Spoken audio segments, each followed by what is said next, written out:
and welcome to the July 21st, 2022 Planning Commission meeting. We'll call this meeting to order at 1:01 p.m. Ms. Fennessy, can you do a roll call, please? Thank you. I'll go ahead and start roll call. Chair Escobedo, Here. Vice Chair Bonderson, Here. Commissioner Bauke, Here. Commissioner Higgins is absent, Commissioner Lodge, Here. Commissioner Wardlow is absent, and Commissioner Wiscombe. Here. Thank you. We have a quorum. Thank you. We will move on to our preliminary matters, and we will start with requests for continuances, withdrawals, postponements, or addition of X agenda items. Ms. DeBus, do we have any? Thank you, Chair Escobedo. We have none. Thank you. And how about any announcements or appeals? No announcements or appeals. Thank you. So with that, we will move on to 2C, comments from members of the public pertaining to items that are not on today's agenda. I don't believe we have any speaker slips for general public comment. Ms. Fennessy, do we have anyone online? Thank you. We do not have any hands raised for remote public comment. Thank you. We'll close out public comment, and we will move on to the only item today. It's item 3. It's 222 East Cannon Perdido. This is a 27,142 square foot site that is currently developed with a 12,970 square foot commercial office building and 43 surface parking spaces. The proposed project involves construction of a 3-story residential building with a roof deck comprised of 27 units developed with the city's average unit size density incentive program. And we have Ms. DeBus giving today's staff presentation. Thank you, you, Ms. Chair Escobedo. Yes, as you mentioned, good afternoon. My name is Allison DeBusk. I'm the senior planner, and I will be giving the staff presentation today for Pilar Plummer, who's unable to be here in person. So the project before you today is a mixed-use development located at 222 East Cannon Perdido Street. The site is currently developed with the 3-story commercial office building and 43 surface parking spaces. The project includes a new 3-story residential building comprised of 27 units developed under the city's average unit size density incentive program, also known as AUD. The existing office building would remain. The project also includes a new garage structure and a waste recycling structure, as well as landscape and hardscape improvements. For the benefit of the public, and as a reminder to the Commission, the AUD program facilitates the creation of multi-unit housing, supporting the construction of smaller residential units within walking and biking distance to commercial services and activity centers, and allows for increased densities with development standard incentives within certain zones of the city. The AUD program was originally approved by the City Council in 2013, and it has been monitored and amended several times since, with the intent to better fulfill its intended purpose. So again, the purpose of today's hearing is for a conceptual review of the project, and this is required by the AUD ordinance for projects on lots greater than 15,000 square feet and that are developed under the priority housing overlay. The Planning Commission's purview is to review the proposal and provide the applicant, staff, and the deciding body, who in this case is the Historic Landmarks Commission, with comments regarding the design, overall improvements, and consistency with the city's general plan. Oh, excuse me, one more note is that there will be no appealable decision made by the Planning Commission today. All of your comments will be forwarded to the Historic Landmarks Commission. And just as a kind of general summary of the process that this project is going to go through, the current project has already received preliminary feedback from city staff through the submittal of a PRT application, and it has gone through 2 conceptual reviews by the Historic Landmarks Commission. Following the Planning Commission's conceptual review, staff will review the application for completeness, and that will include consistency with all applicable ordinances and staff will also complete environmental review. Once the application is deemed complete, the project will be scheduled for project design approval, and at that time, that's the primary design approval, and that's when the HLC addresses issues such as size, bulk, scale, height, neighborhood compatibility, sensitivity to nearby historic resources, and quality design and materials. This is followed by the final approval, where they review final details of the project. And both of those approvals are appealable actions. Finally, the project would undergo building permit review. As outlined in the staff report, this project does have some history. It was originally submitted to the city as a condominium project, and it contained 7 units at that time, and also maintained the existing office building. That design went through several hearings with the HLC, ultimately receiving generally favorable comments regarding size, bulk, scale, and design. Also during that time, the HLC reviewed an extended Phase 1 archaeological resources investigation, a Phase 1 historic context report, and a Phase 2 historic structures and sites report. And those were all accepted by the HLC. Amendments to all of those reports will be required in order to assess the current version of the project. And so amendments to the AUD program were made after that condominium project was submitted to the city. And those amendments included some incentives that made this current version of the project a feasible alternative to the condominium project.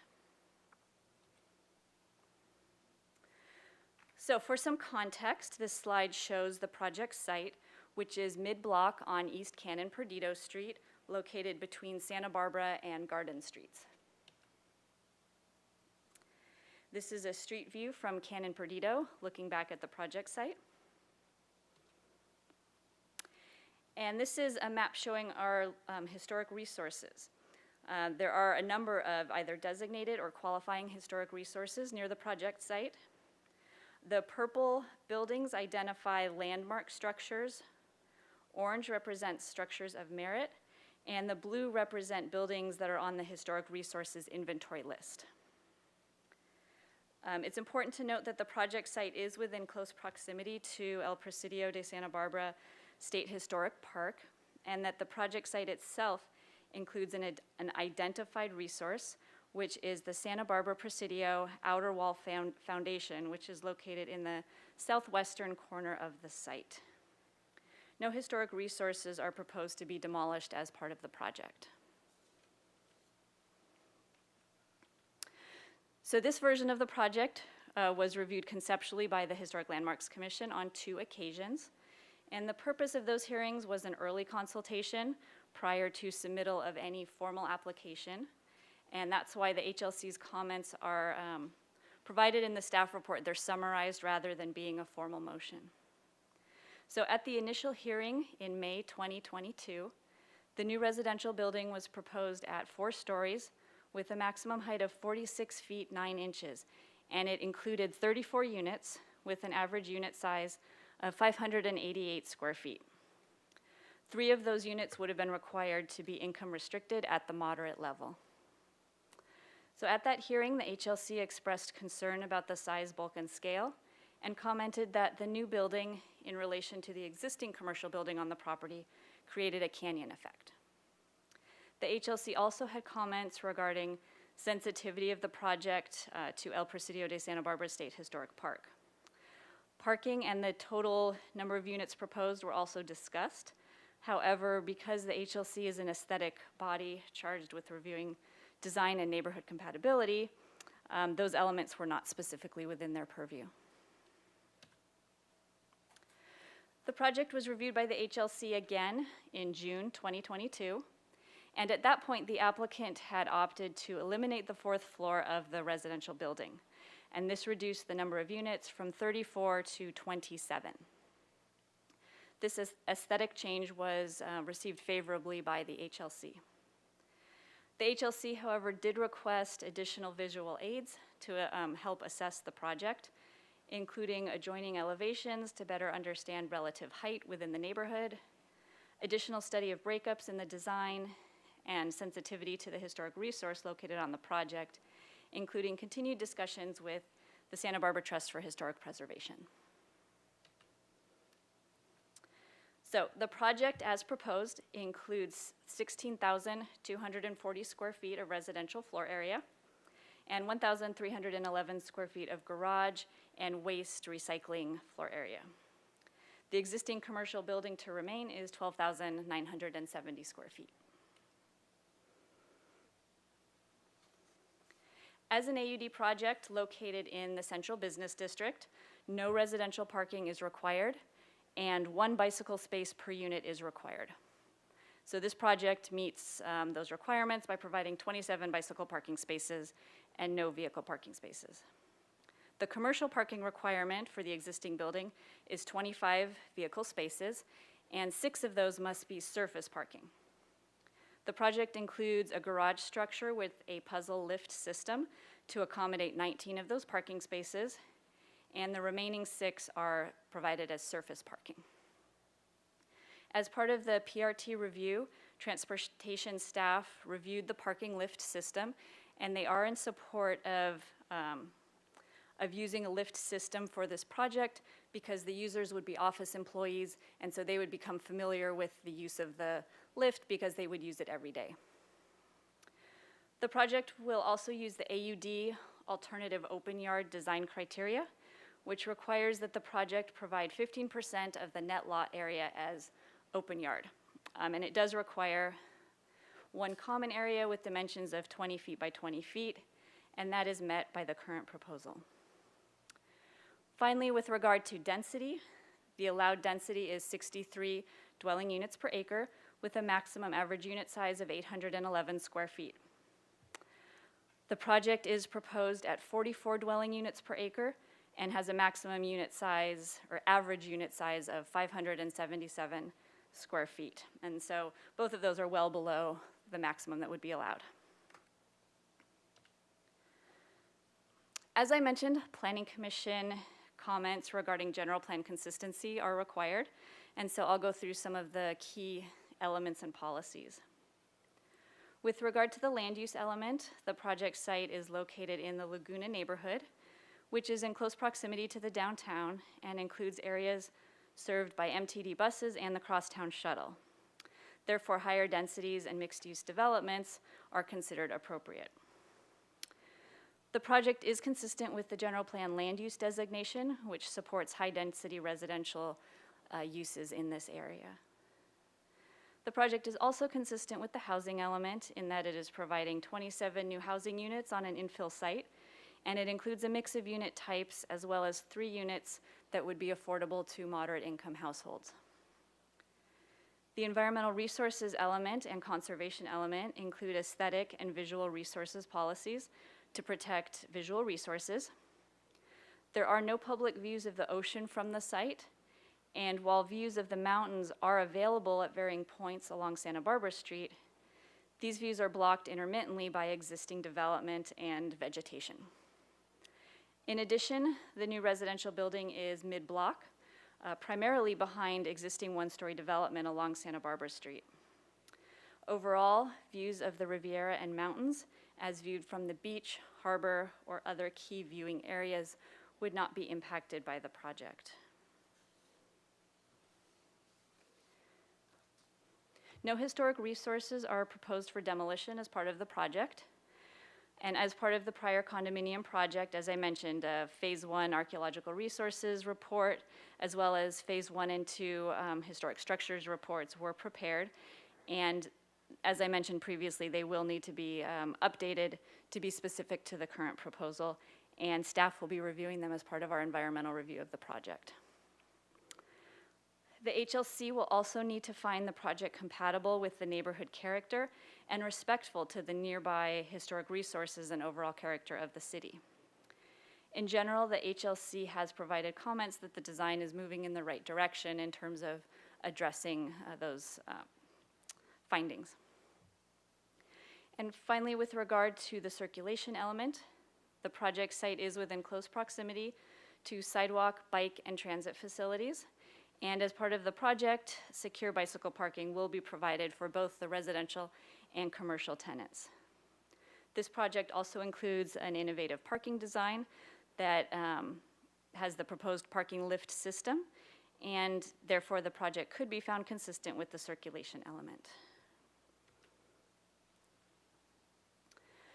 Staff recommends that the Planning Commission consider the project and provide comment and recommendation by majority vote regarding the design and improvements of the project and the project's consistency with the general plan.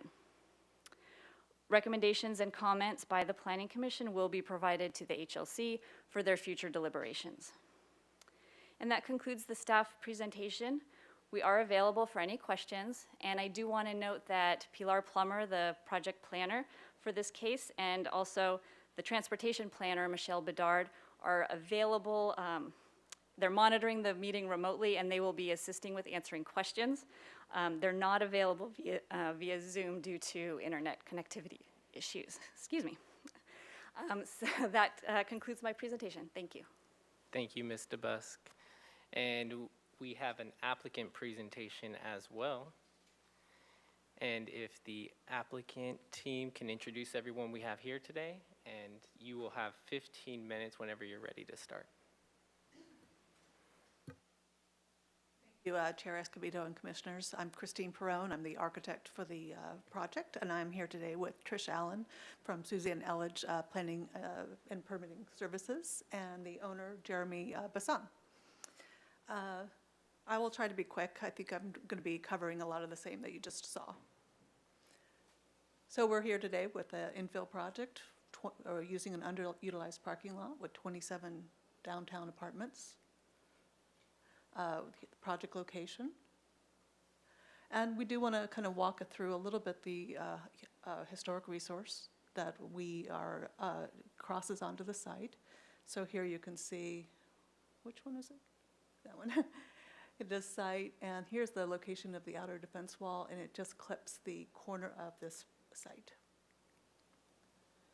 So here it is in the aerial view, and the project site, and what you're going to see here is the trust, Historic Trust for, the Santa Barbara Trust for Historic Preservation did paint the outline of the outer defense wall on the parking lot that is a part of the Presidio.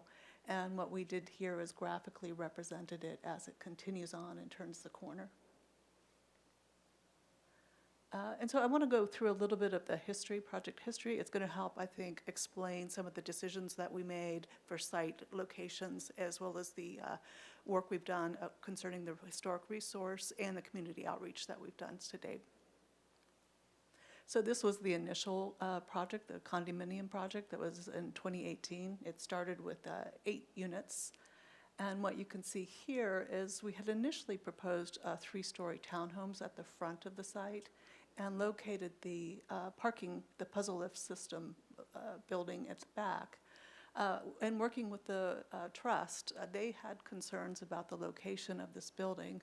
When they do their walking tours, they do walk through this parking lot and look to the mountains, and were concerned about any obstruction that might happen. And they asked us to, to study this and make sure that we could preserve their views. What we also did with this proposal is that we did the historic resource analysis and public outreach. So we returned to HLC in March of 2019, and you can see this is where we located this shorter garage to the front of the building and moved the units to the back of the site. We did lose one of the units in that move. So we consolidated the housing, and what you're going to see here is this is where we started to get more reports completed that showed us exactly where the outer defense wall is located. This is based on Mr. Imwali's letter report from 1997. And then we also got recommendations for what would be an acceptable buffer of the project to the outer defense wall. And here you can see that's that 10-foot line, and that we meet that or in many places far exceed it. And then finally, the red outline is referenced in the AUD project, so kind of can help you track how we've maintained the respectful distance to the resource. And this is just a close-up of the same outer defense wall and buffer zone, 10-foot buffer zone. This is just part of the historic structures report and acknowledging the 10-foot buffer zone. And in these talks, we were definitely excited to work with the trust and definitely allow on-site guided tours to the outer defense wall. We always wanted to encourage the public and community's enjoyment of this important resource to our community.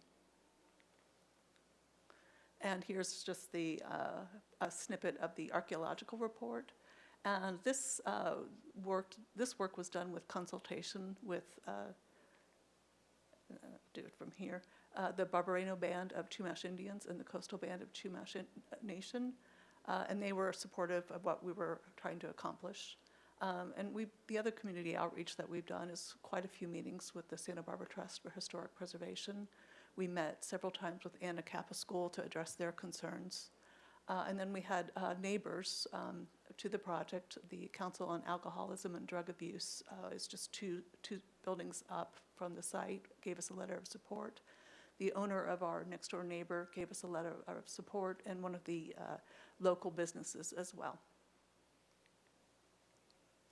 This was the condo project, and I think what I wanted to show here was how we kept the same articulation and massing with the AUD project to kind of honor the decisions and the agreements that we'd made to date. HLC, as pointed out, did accept both of those reports, and as already mentioned in the staff report, did have positive comments. And as already mentioned, there was a change that happened while we were working on the condominium project that allowed for us to pursue this AUD project. And we, in looking at it, really saw this as a great opportunity for this type of housing. We're within a 5-block walking distance of Ralph's, CVS, the transit station, post office, downtown shopping and restaurants, downtown work opportunities, and we're get very high scores for the walk score and the bike score, 92 and 99. So because of that, the team decided that yes, we needed to pursue this AUD project. And we did with that. Then this is the project that went before HLC on May 11th. And you can see that we did respect a lot of what we'd already worked on with the condominium project, the footprint, the proximity to the resource, the scale to the resource, the view of the mountains for the trust, and the added benefit still of an infill project. It's deeply interior to the site with very limited public visibility. We're not requesting any zoning modifications, and it's a great opportunity for some downtown rental housing. This original was 4 stories, 34 units. And again, you can see how it really related to the condominium project in its articulation, particularly on this west elevation. And here you can see the 4th floor was internalized. And here that red outline that you see is the office building adjacent to us. So it was loaded to the inside. But unfortunately, we did not get support from the Historic Landmarks Commission for that project. So we returned to them on June 8th. And this is the project that's before you today. And we revised it, as mentioned in the staff report. It's now 27 units. That was a reduction of 7 units. It's about a 20% reduction that we've already done to date. Eliminated the 4th floor, a little bit smaller average unit. And then we just reorganized the lobby so it had a better relationship to the lobby entry of the office building. We were able to provide a lot more open space and a much nicer, wider courtyard space between the 2 buildings. And I just want to discuss the parking a bit. As mentioned already, we are meeting the demand for the commercial parking, the 25 spaces, 19 in this mechanical lift system that's housed in a traditional looking piece of architecture, and then the 6 surface parking spaces. The residential parking we're looking at it as a bike parking approach, and we have a very large, easily accessible bike storage room off the lobby, and we're using a Dero Decker lift assist system that we use on many of our projects and are received well. We did have an opportunity to have Associated Transportation Engineers do a parking demand study for us dated July 13th. And what we learned from that is in this, we had a peak demand of 23 spaces. But what was revealed in that was 7 of those, and you can see many of these were often illegally parked. People were parking there without their permit stickers. I think people see a lot of open parking spaces, and then they choose to park there. So and looking at that and knowing that we could be more rigorous with controlling that, that goes down from 23 minus 7, and then the parking demand, the peak parking, ends up being more like 19 spaces, giving us a surplus with what we're proposing today.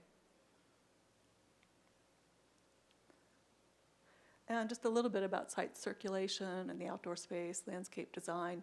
The pedestrian has a separate entry off of Canyon Perdido and a walkway up and through, and a walkway here to the back. We have outdoor space that's not only meeting the requirements for open yard, but in addition to that, we have a large, like 690 square foot office court that we are not allowed to use, given the technical language of what open yard is. So we have quite a bit of excess here that's not being counted, as well as there is this existing public alley that has no function as an alley. And there has been dialogue with the city about allowing some sort of development here that we could turn this into additional outdoor space to the benefit of both the office workers and the residents. So we believe we far exceed the required outdoor living space.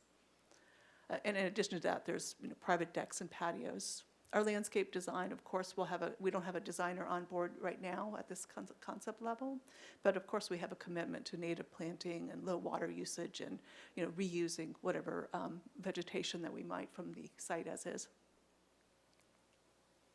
And just wanted to show how the roof deck relates to the site as well. So here's the current elevations. Again, we've kept the overall scale. We actually brought the height of this down at the request of the Historic Landmarks Commission. Our condominium project that they were supportive of was almost 39 feet, and we're now down at 38 feet 4 inches. So it's actually lower. And so you can kind of see the north elevation. Again, here, that red outline is the office building, and you can see that we are really less tall than it. Here you can see it as well. And then again, the parking garage and the street frontage. I'm going to skip this, but if you'd like to see any of the 3D models or views, I can come back to this. And finally, we're really excited to bring this up. We've just recently started talking with the trust for a potential lot line adjustment and or conservation easement to donate the land of the outer defense wall to them and to the state park. And that we just started early conversations in how this will come together, but we're very excited about it, and I know they are as well. And finally, I think we just have some of our own thoughts on some of the elements. I think I'll just leave this slide up and conclude my presentation. Maybe I'll make a couple of comments that we think it's important to note that by keeping that office building, we are also meeting some of the conservation elements. It's a mixed use. It's meeting a lot of the goals I think that the city has. And I think with that, I'm happy to go back to that slide, but I'll conclude my presentation. Thank you. Thank you. And you have 2 minutes and 32 seconds if you wanted to respond to any public comment. Great. So with that, we will open up public comment. And I currently have one speaker slip. So if there's anyone in the public that would, or in chambers right now that would like to give public comment, we have speaker slips in the back. And first up, we have Dr. Ann Peterson.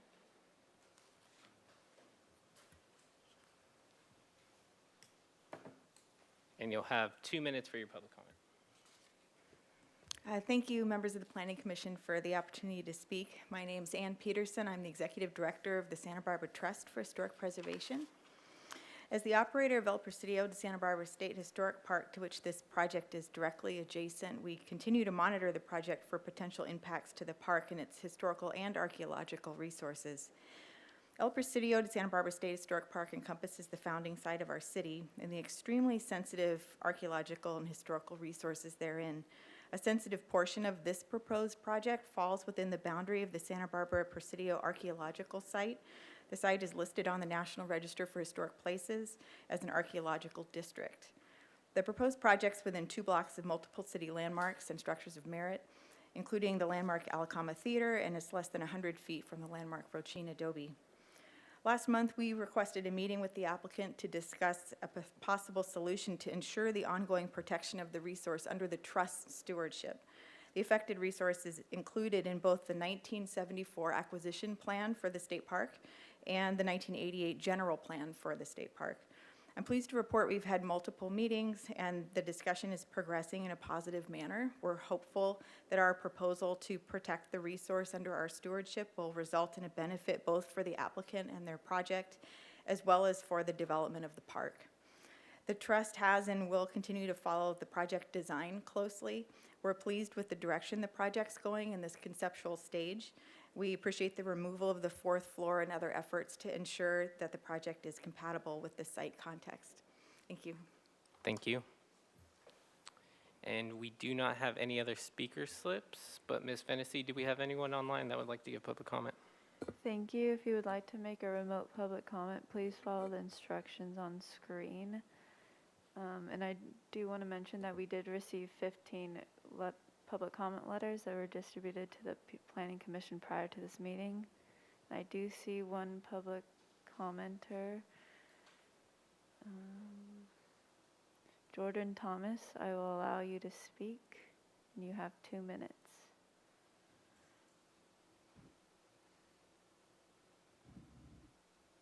Hi, I'm gonna assume that you can hear me. Yes, we can hear you. Okay, thank you. Yeah, I'll make this quick. I'm a firefighter in Santa Barbara, some years on the Los Padres Hot Shots, and now I'm researching climate and fire hazards at the University of California in Santa Barbara. And I just have a quick comment because it seems pretty clear about what we don't want for new housing developments, and that is sprawl into the wild and urban area where there's high fire hazards, and sprawl where people will be more on the freeways. And this project seems to check all the boxes. What we do want is of making a better community, more resilient community with climate change, of having more houses in places where people walk and commute easily to the places they'll be frequenting, and places in high fire hazard zones, in places that will become high fire hazard zones. So I just wanted to make that quick comment and support this project. Thank you. Thank you. Ms. Fennessy, do we have any other speakers? Thank you. At this time, we do not have any more remote public comments. Okay, thank you. And applicant team, would you like to use your 2 minutes for anything in particular? Okay, thank you. All right, so we'll turn it back to the commission for questions, and we have Commissioner Wiscombe kicking us off. Thank you, Mr. Chair. I just have a couple questions. First of all, this is about, I think this is for you, Ms. Perrone. This is about the Darrow Decker system. Does it handle electric bikes? That's a good question. I believe it should. 'Cause I looked at what you had on the drawings. I think it's really important that there be a provision for electric bike storage and also plug-ins for electric bikes that should be considered. I could not agree more. Okay. Yeah, I didn't, it looked like all just regular road Yeah, bikes it's and a good things like question. that, yeah. so- I'll ask. Okay, great, thank you. And then, in terms of not only the inclusionary housing, but the deed-restricted housing, but also just the rental housing in general, Are there any plans for a local preference program? We at Planning Commission have discussed that a lot, as I know you're aware, so. Yeah, we haven't discussed it, but Jeremy, I think I know the owner would definitely, from the discussions I've had with him, is the goals that he has in mind for this project. Yes, so yes, I think that would be, we'd be open to that. Okay, so I can assume then that you will try to implement some sort of a local preference program? Yes. Okay. And then I wanted to just go to, Dr. Peterson spoke about the outer defense wall foundations and appropriate setbacks, and then I was pleased that she said that the discussions have gone so far as to potentially donate the land or develop a conservation easement. So can we assume that one of those two things will happen with that portion, that there'll either be a donation of the land to protect it, or that there will be a conservation easement implemented? Yes, it's absolutely our goal, and I know that the owner, Jeremy Bassan, wants to do this. It's about how we do it, and the lot line can change allowable openings relative to the lot line. So we're just trying to fine tune and find the mechanism that works for everybody. Okay, and I assume from your design that you have adequately addressed, as you did in the condominium project, adequately addressed a buffer to that defense wall.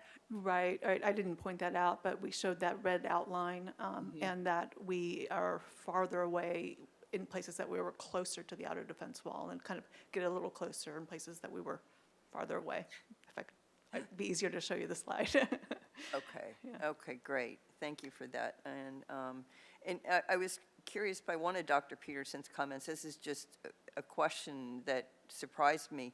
I think the Santa Barbara Trust for Historic Preservation approached the applicant as opposed to the applicant approaching That's right. the trust? Okay. So I'm hoping that you're all working together now, and, yeah. We think so, yes. Okay, I'm getting a thumbs up from Dr. Peterson, so, okay, great. And then my last question, I think, is, well, actually, there was one more that came up in your presentation, but my second to the last question is, obviously, there's going to be trees removed. We don't have any sort of preliminary landscape plan, but can I assume that we will see, or that HLC will see a landscape plan where if the trees removed are replaced at a minimum of 1-to-1 basis as stated in the conservation element? Absolutely. Okay, okay, great. Thank you for that. And I'm getting all the right answers. And then my last question is regarding that alley, which was really interesting, and it is such a dead space. Yeah. So you're working with the city, I think you stated on that. What does that involve? Because it seems to me that's just an opportunity to really, really improve that site. Trish, do you want to answer that one? As best I can right now. Out of the hot seat, and hi, Ms. Allen, how are It's a you? team effort. Hi, nice to see you. Thank you. Well, we've been talking to the city for some time about that. It is certainly a dead space, as you noted, and we looked at it at the site visit on Tuesday as well. And one thing Ms. DeBusk and I were talking about is the possibility of some kind of encroachment permit. I mean, I think Mr. Bassan it makes sense to acquire that property, but I think that's a very steep hill. So as an alternative to that would be an encroachment permit. We would want to improve it with, landscaping and just really use the area as extra open space. It wouldn't be, I don't think it would be developed with anything structural. That's not the idea. Right, yeah, I assumed it But was we'll going to continue be to- additional open space from Ms. Perron's comments, so. That's right. When I- we file our formal application, we'll be putting those ideas forward and working with Public Works on that. Okay, is there anything, that, Ms.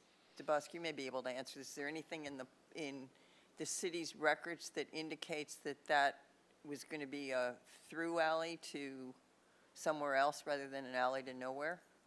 Commissioner Wiscom, I haven't done any research on that, but Okay. that's something that we can involve real properties agents from the city and try and find out more as to what the original intent was and if the city has any need for it, and therefore what would be a possible path forward if the applicant is interested in improving it. Okay, and I assume that, I'm not an attorney, but I assume that you could do an encroachment easement for a period of years if, yeah. Commissioner Wiscom, that is correct. The city regularly issues encroachment permits where the city has extra large right-of-way and private property owners want to put minor improvements. So that is something we commonly do. Okay, okay, great, thank you. That is the end of my questions. Thank you all very much. Thank you, Commissioner Wiscom. Commissioner Lodge? Thank you, Mr. Chair. Yes, for the applicant, Mr. Brown. I think it was the May 8th hearing, Mike Imwald from the Trust expressed concern since there is no residential parking, that it would have a negative impact on the Trust's 4 parking lots. It's probably a pretty good assumption that some of them will try park. Not everybody will be carless, and some will be trying to use those. Is there some way that the owner could make sure that doesn't happen? Yeah, I think that there could be monitoring.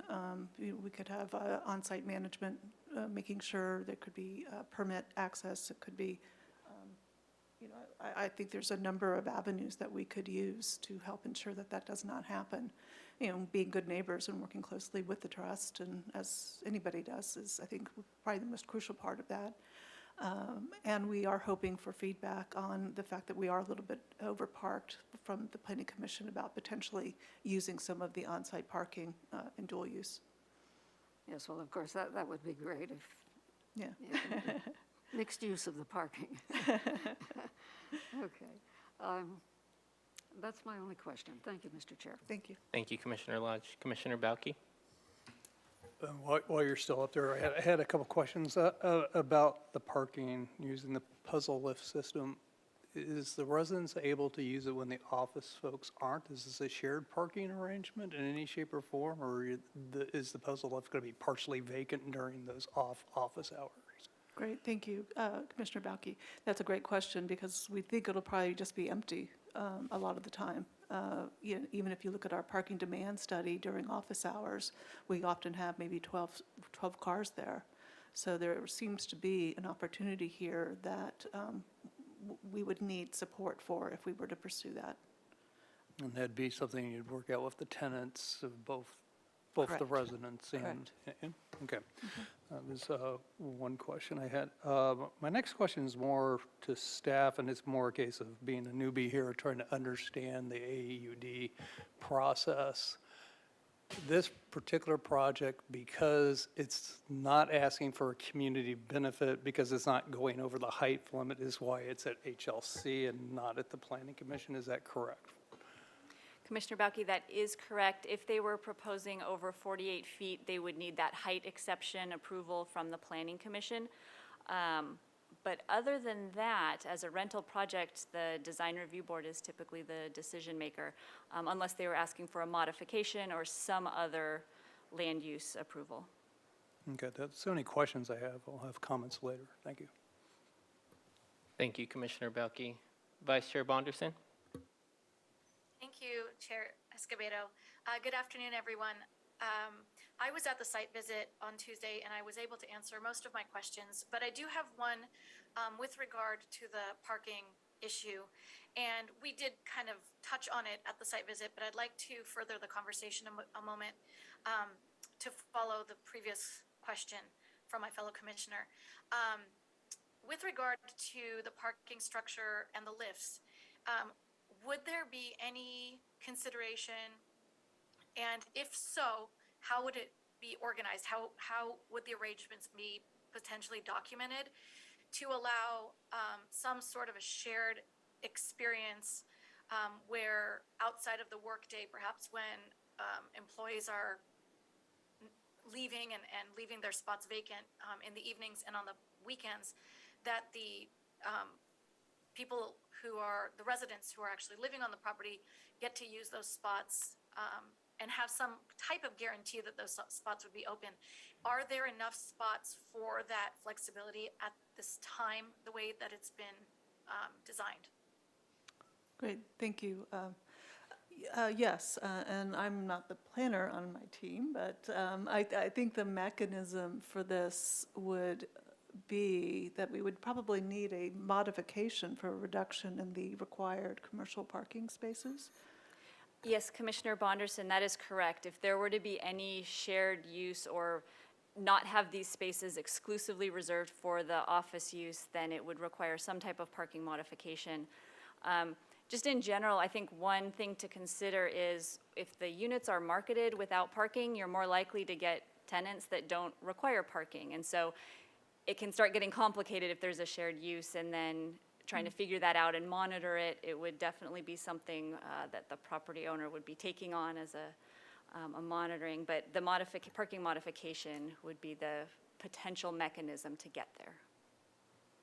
Excellent, thank you. I'm happy to hear that there's an option if it is the pathway that the applicant chooses to follow.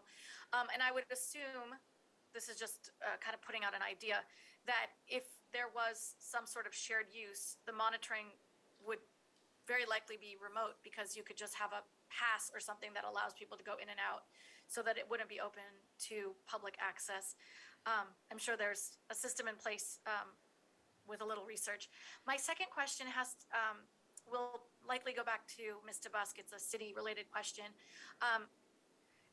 With projects, and I should say the potential of future projects coming in without the parking requirement, has the city yet established a relationship with the city lots where, or maybe it's always been there and we're going to be seeing more of it as projects come forth without parking, so that residents who do want that parking, even if they're marketing the units without parking, if somebody does have a vehicle, that there is a way for them to guarantee a spot? Is there a system in place you can share with me really quickly? Commissioner Bonderson, I need to check in with transportation staff on that, so it may be just a moment for them to respond. So if you have another question, we can come back to that one. Thank you, I appreciate it. I don't have another question, but I will just say that I was very pleased with the site visit. It was so thorough. I don't have any other questions. So I'll pass it back to Chair Escobedo. Maybe Ms. DeBusk can respond after you are finished. Sounds great. Thanks, Vice Chair Bonderson. Thank you. All right. So I have a few questions, and it's for staff. So I recall at some point in the past, we had a conversation about PC being, or the Planning Commission being the ultimate body to decide on land use projects. And where are we in that process of shifting it from the design boards to the Planning Commission? Thank you, Chair Escobedo. You are correct that that's a discussion that we've had. It's been on the table for quite some time, actually. The Planning Commission looked at some conceptual language to establish Planning Commission as the decision maker, and I believe it included some findings that the Planning Commission would be making. Those amendments, unfortunately, we thought they would be done by the end of this year. I'm not positive that they will be done that quickly due to some staffing issues, and also the housing element. Having staff work on it rather than a consultant has taken away some of our ability to move those forward. So I do not have a timeline, but it would, at the soonest, it would be the end of this year. More likely, it will move into 2023. Okay, thank you. And so it's my understanding that projects, when they're at the design boards, the body itself cannot require fewer units as long as it complies with zoning. Is that right? Chair Escobedo, that is correct. So a question I have is, how do we reconcile when a design body is talking about mass, bulk, and scale, and their comments directly affect the reduction of units? Is is that something that staff is thinking about, and are there concerns? I certainly have some, and I'm just interested to hear from you. Chair Escobedo, that is definitely something that we're looking at. There are often multiple ways to address mass, bulk, and scale, though. So, just to throw something out would be underground parking, right? That might be one way that you can address that. So there are multiple ways. In this case, the applicant voluntarily determined that reducing units would be the best path forward. So in this case, that was not a direction from HLC. HLC just expressed concerns with mass, bulk, and scale. But one of the criteria that they're deciding on is the mass, bulk, and scale appropriate? And so I guess even if it's, if they're comments and not requirements, I think from an applicant perspective, it's like we can't get to the mass, bulk, and scale finding without reducing units, and ultimately it was that fourth floor. And yeah, just, does that kind of make sense about some concerns around that? It may not, it's kind of maybe not a direct requirement, but I don't know. Do you have any concerns about that? Not to put you too much on the spot. Commissioner Escobedo, I think that is an issue that is definitely a constant struggle. It's a push and pull that is certainly difficult for the design review boards, and it's something that all projects are having to deal with. Okay. And Ms. Perone, did you want to comment on that as well? Yes, please. Thank you, Chair Escobedo. Yeah, I think sometimes there are other opportunities that you can to address these kind of comments, but when you have a design review body explicitly say rejecting the fourth floor, you don't feel like you really have an opportunity to keep the fourth floor. And when we have a project like this that has very small units, there's nothing left to give up. So that's where it becomes a struggle when you have this type of infill project. Yes, certainly with other larger projects, you might have a big courtyard, you could scale it, you could tweak it, there's things, but when you're this jewel-like in a little project, there's nothing left. Thank you for that.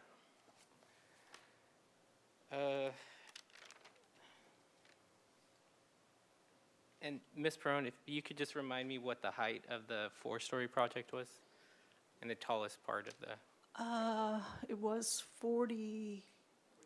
46, thank you. Thank you. Yeah. Thank you. And then, Ms. DeBus, in regards, you talked about the parking reduction for the commercial area as a possible way forward for a shared parking.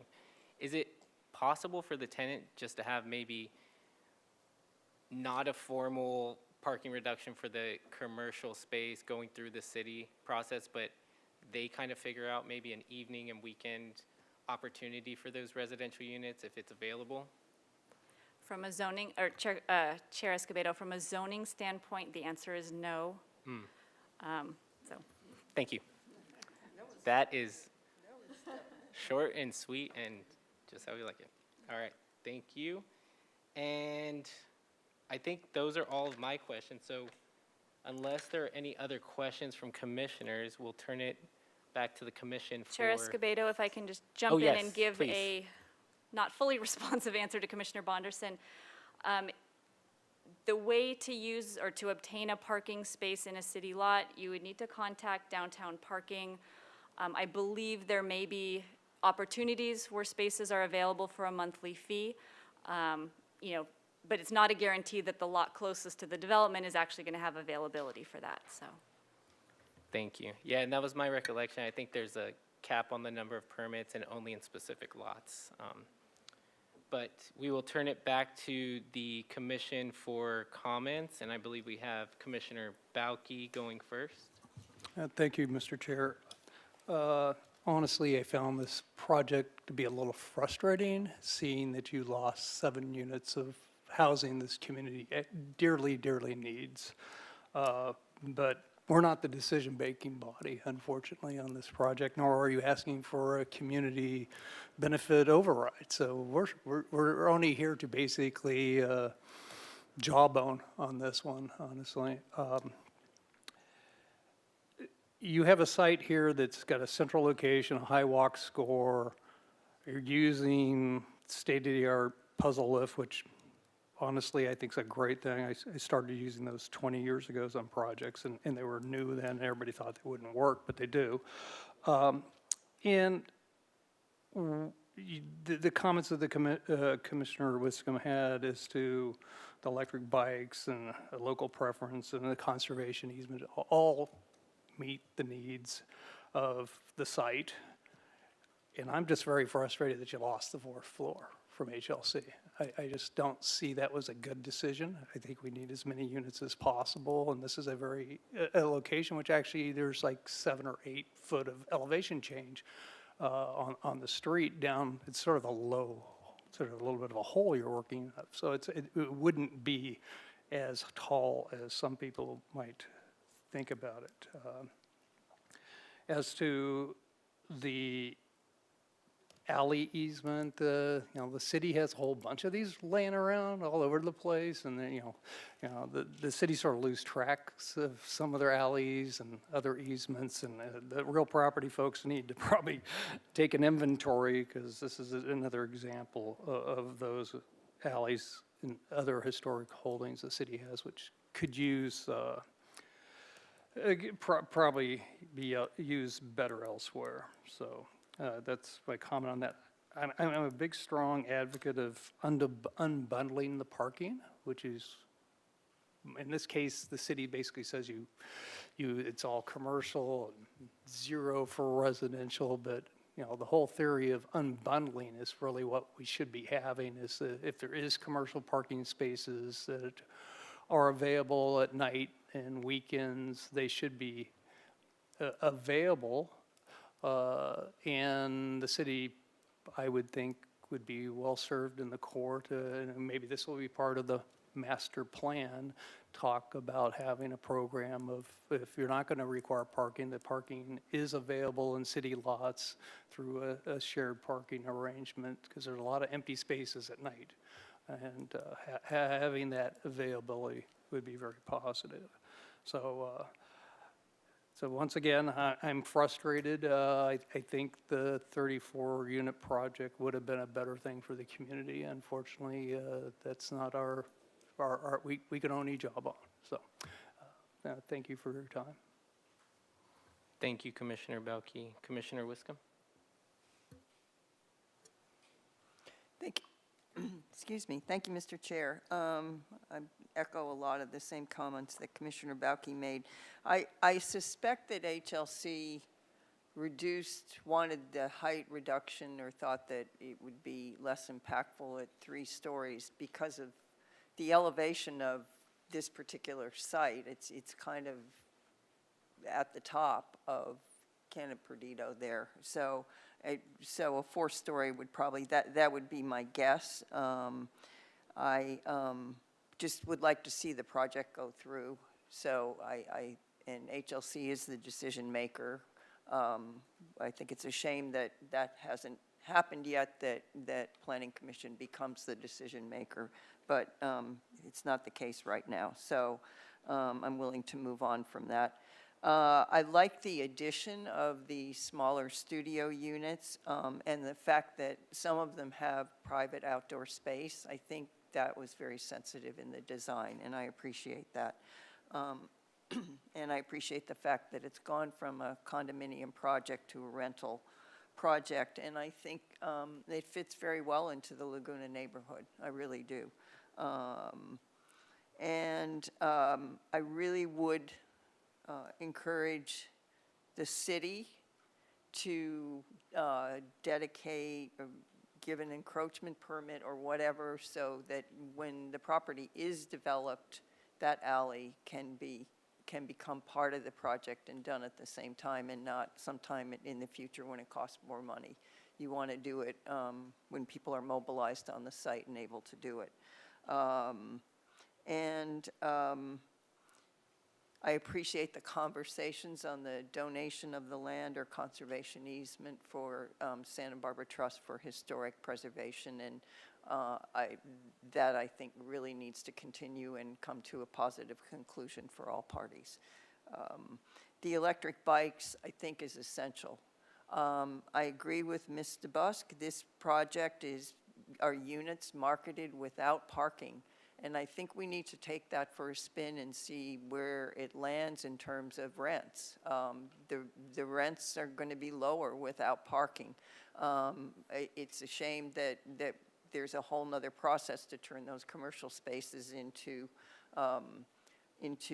residential spaces at night. And I will say that we do have a permit program in place. I think it should be marketed with this development. If you need to have a car and you want a car, then you can enter this parking program. I think my recollection when I was the liaison to the Downtown Parking Committee is that it started out with a certain number of permits. I don't even think all of those have been taken up. They monitor the lots for capacity, and if Lot 10 is any indication where we park, there's plenty of space available in a lot of places. So, and I think, downtown parking, they would welcome the increased revenue if people start to use, excuse me, if people start to use, as we market these projects that have a maximum parking as opposed to a minimum parking, if we start to develop these, that program may really take off. But I think there's a marketing effort there for the owner of the property that needs to be considered. And also, when talking about the owner, the local preference, I think, is really important. We'd like to see that implemented however possible in your applications for rentals, et cetera. We want people who work here and have jobs here to be able to live here. So, and then I guess my last comment is on trees. Can't get away from the trees, but definitely I hope you develop a really nice landscape plan for the project, and it includes the alleyway, I hope. And that the trees, not that you're going to plant trees in the alleyway, but that the trees get replaced on a one-to-one basis, which is one of our general plan policies. So I think, I guess I've covered everything, and thank you very much for bringing this to us. I think it's a pretty exciting project. Thank you, Commissioner Wiscombe. Commissioner Lodge? Thank you, Mr. Chair. The HLC's job is to protect historic resources, to have, oh, I'm sorry. The HLC's, the Historic Landmarks Commission's job is to protect historic resources. And one of the findings it has to make is that the size, bulk, and scale is compatible with the area that it's in. I think, yes, it's not great to lose the 7 units, one of which would have been a moderate income affordable unit, especially that one. But we are gaining, instead of the, 7-unit condo project, which has been approved for the site, are gaining 34? 20. Okay.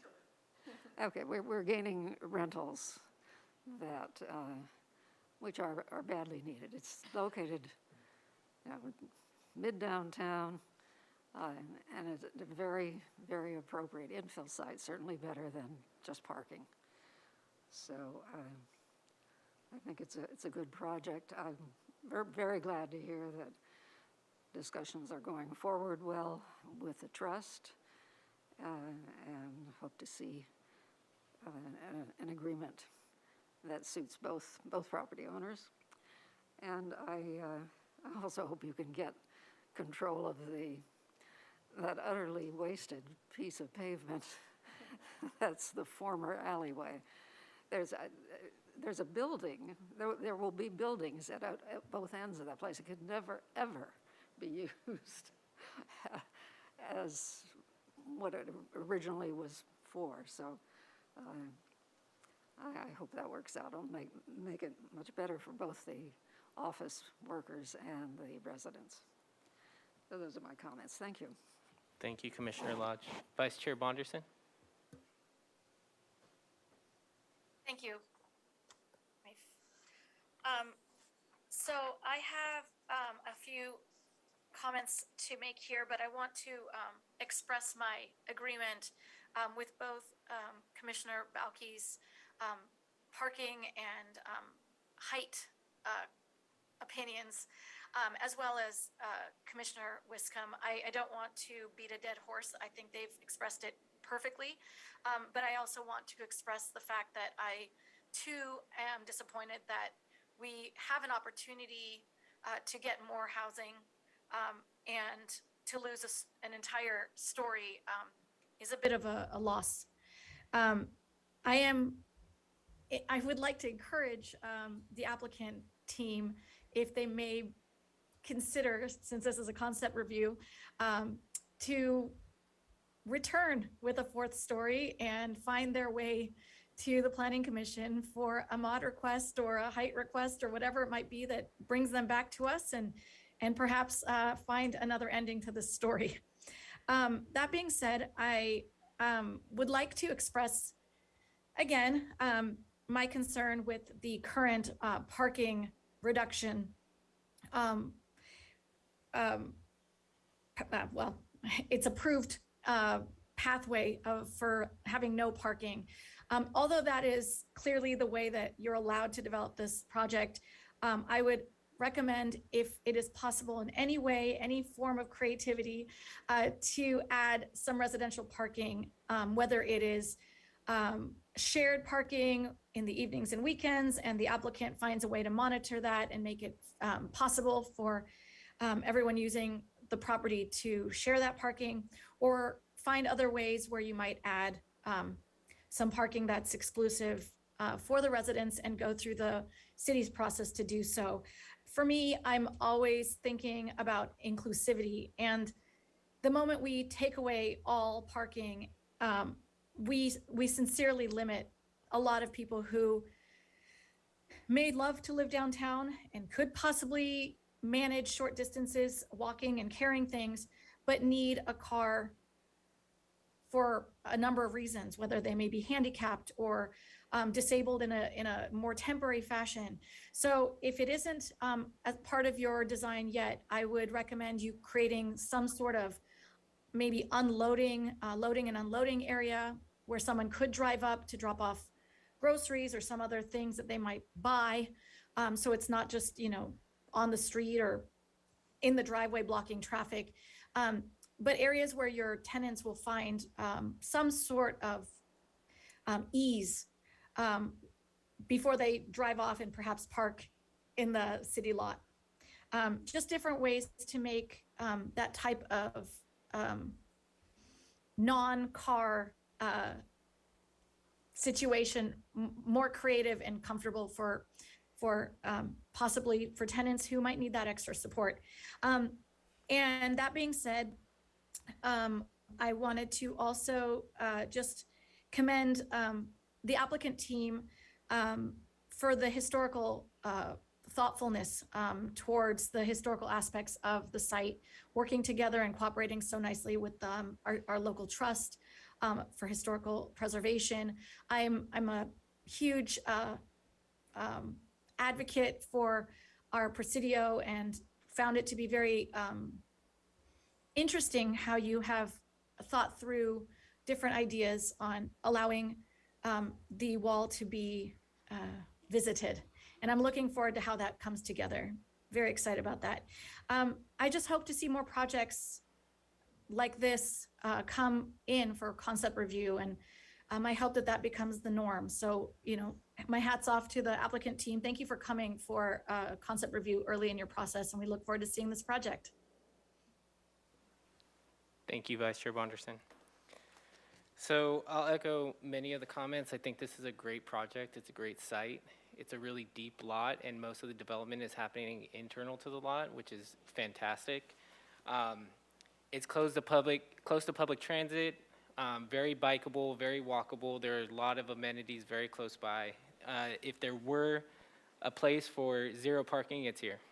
So whether you work out shared parking or not, I think it's a fantastic opportunity. I really like the idea and the fact that you're working with the trust to donate that portion of the property or figure it out how it works for both parties. That's a really positive outcome for this project. I love the idea of providing a local preference for the residents there. And the idea of providing charging for e-bikes, we know that they're much more popular. And then the addition of if there's a way to get that alleyway and make it open space, I think I agree with Commissioner Lodge. It's dead paved space that could be used for residents and occupants of the commercial space. I do want to echo Commissioner Balke's frustration. I am not happy about losing 7 units. I think for these infill properties and projects where we have limited areas of opportunity for us to develop housing. When it meets our zoning code, when it meets all the height requirements, it's not asking for modifications.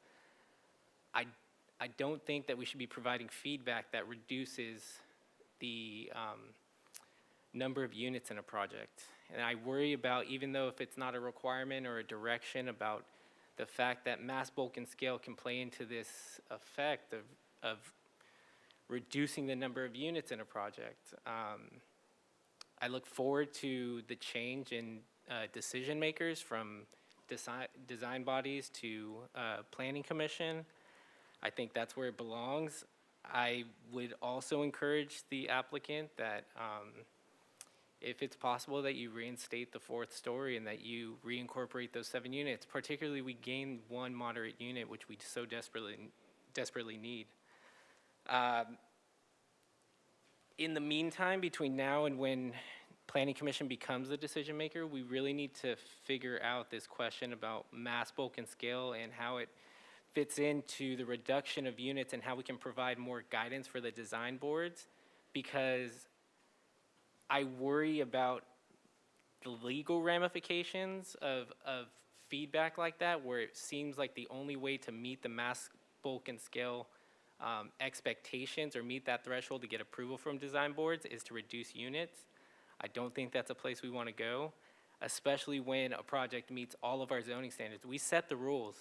And so when a project follows the rules, I think we need to live by that. If we want to change the rules, then let's change the rules. But I'm deeply troubled by that. So I think between now and whenever it gets finalized that Planning Commission is the decision maker, we need better guidance for the design review boards. I really do. With that being said, I like this project. I think this is going to be a good project. Thank you for bringing it forward. I think we can all agree that whether it's the proposed project now or if you make some alterations, I think that this is going to be a welcome addition to our community. So thank you. And Mr. Buss, do we have to make any formal motion for comments to HLC? Yes, Commissioner Escobedo, we do need majority vote for moving the project forward. So if you can take a vote on this project, that would be great. And for the purposes of passing along comments, because I think we're all going to have a little bit different comments, will the minutes capture our comments, and then our general motion will be in support of the project? Yes, the minutes will capture your comments. Okay, thank you. Is there a motion from the commission or any further comments? Commissioner Wiscombe? Well, I'll attempt to make a motion that we can all agree on. That the proposed design and improvements of the project are, what word should I use? Fit within the general plan? Pardon? Well, no, that's the second part. The proposed design and improvements of the project, although we differ in some small regards, are generally considered acceptable and exciting as an infill project. And that the project's consistency with, and the project is consistent with the city's general plan goals, which are highlighted on pages, I think it's pages 31 to 36 of the staff report, and 3 that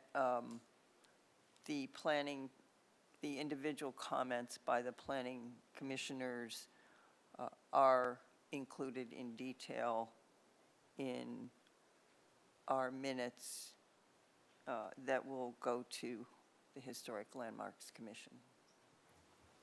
Second. So we have a motion from Commissioner Wiscom, a second from Commissioner Lodge. Is there any discussion on the motion? I'm not seeing any. Commissioner Bauke? I was wondering if we should, or this may be a sort of a second motion regarding the four-story conversation, or I think it probably a second motion instead. Ms. Ostringer?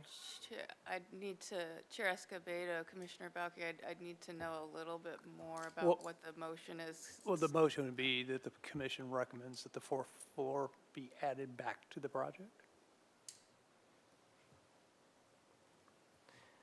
So we will, it sounds like we'll entertain a second motion after this one, but is there any discussion on this motion that's on the table right now? I'm not seeing any. Ms. Fennessy, can we do a roll call vote, please? Thank you. I'll go ahead and start the roll call vote. Commissioner Bauke, Yes? Commissioner Lodge, Yes. Commissioner Wiscom, Yes? Vice Chair Bonderson, Yes. and Chair Escobedo. Yes. Thank you. Motion passes. Commissioner Bauke, did you want to take a stab at a motion? Or Ms. Chair- Ostringer? Yeah, Chair Escobedo, apologize for interrupting. To Commissioner Bauke's point, I would note that adding the fourth floor back into the project was one of the comments that is being forwarded to the HLC. Yeah, and it's my question whether it would be helpful to have it as a motion any more than our comments or not. That's sort of a question to the chair, honestly. Before going to you, Commissioner Wiscom, I'd like to ask Ms. Ostringer a question, if that's okay. Ms. Ostringer, do you have any concerns about us making a motion that pertains to Commissioner Bauke's question? Commissioner Escobedo, it's generally within the jurisdiction of the HLC. However, it is a comment, and they're here for concept review for comments to return to HLC, so if you want to make a second motion. Thank you. Chair Escobedo, before we Uh, pass the yeah, question, can I get in line for questions? Yes, you are in line after Commissioner Wiscom. Thank you. I won't support a motion. I think that there's a process that we go through. I think, as Commissioner Lodge mentioned, I'd like to see the extra 7 units in there too, but right now, we have an applicant that has gone through the process, has paid for a 4-story, has paid for a condominium development design, then has done something that we have all encouraged the applicant to do and done a rental project instead of a condominium project, because this is what we really need in our community. And now it's going back and saying we want a 4-story on the building. I think that our comments were clear about that as commissioners. I'm very conflicted by actually making that recommended motion to Historic Landmarks Commission. Right now, today, it's, although in the future, it's supposed to be our purview to do this, right now, it's not. And I think that the process, needs to be played out as the rules are set up right now.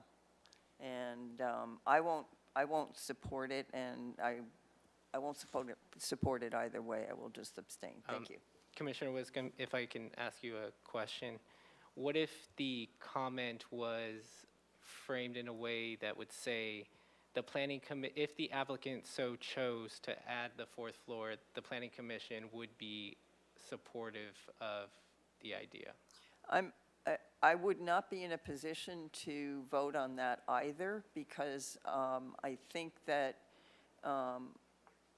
Historic Landmarks Commission is, the site, if you go back to Ms. DeBuff's slide of all the historic resources that surround this, I think that really weighs into what the Historic Landmarks Commission does as a design review body. And I'm not in a position to say we need the 7 extra units, which in a site that's surrounded by these historic resources. And I'm not in a position to say that we don't.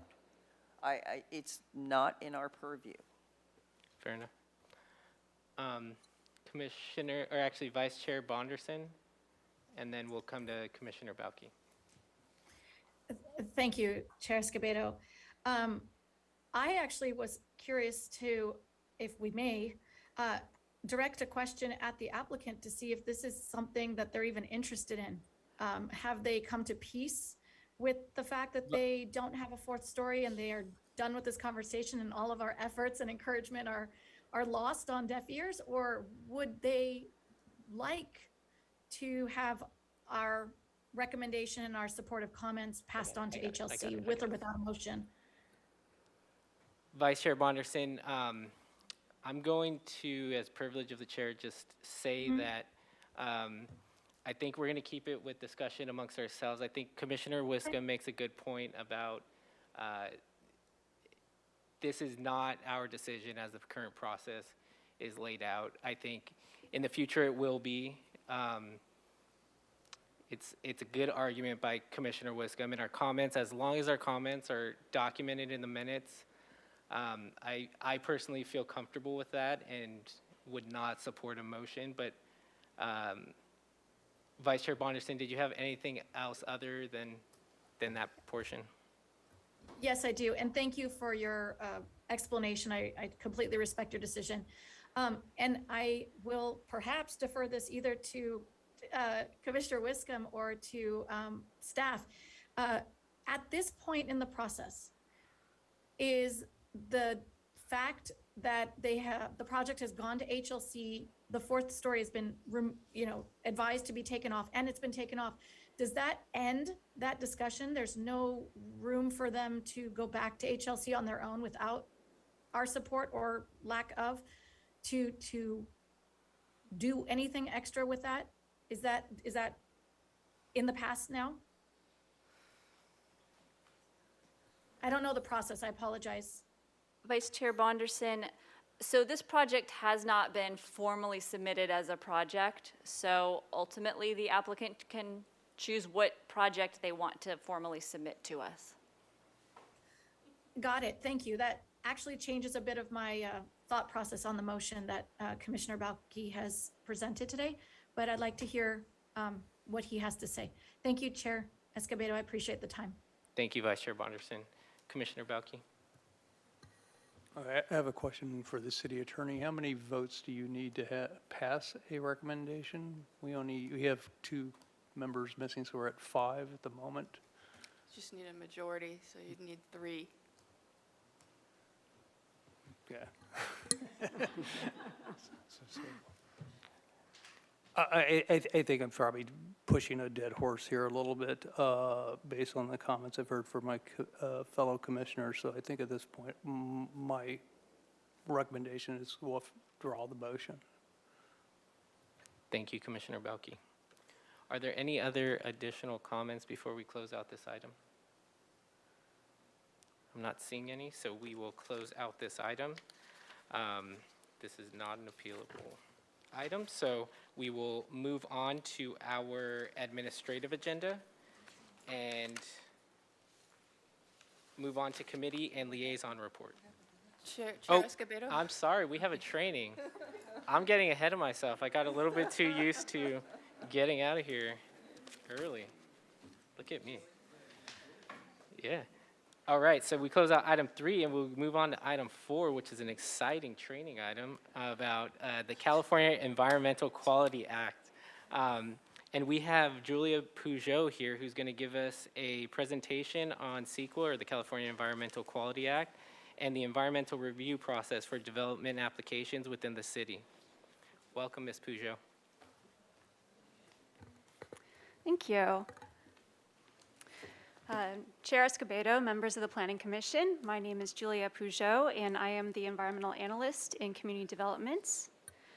And today's training topic is CEQA, or the California Environmental Quality Act. Just to be safe, I'm going to keep my mask on during the presentation, so I hope you'll bear with me. So today's topics include the purpose and intent of CEQA, an overview of the CEQA process, some common exemptions that staff use, environmental review and how that integrates with our process for development projects, and lastly, the role of the Planning Commission. To start with, I'll go over some key terms and acronyms. CEQA, like a lot of things in planning, has its own set of vocabulary. So CEQA stands for the California Environmental Quality Act. The lead agency is the agency with primary approval authority over a project. In that case, that's the city. A project refers to the CEQA definition of a project, which requires two things: a physical change in the environment and also a discretionary approval process. An exemption refers to a project or actions that do not require further CEQA review. An NOE stands for Notice of Exemption. An initial study, which is sometimes referred to as an environmental checklist or Appendix G of the CEQA guidelines, is an extensive environmental review checklist that screens for environmental impacts.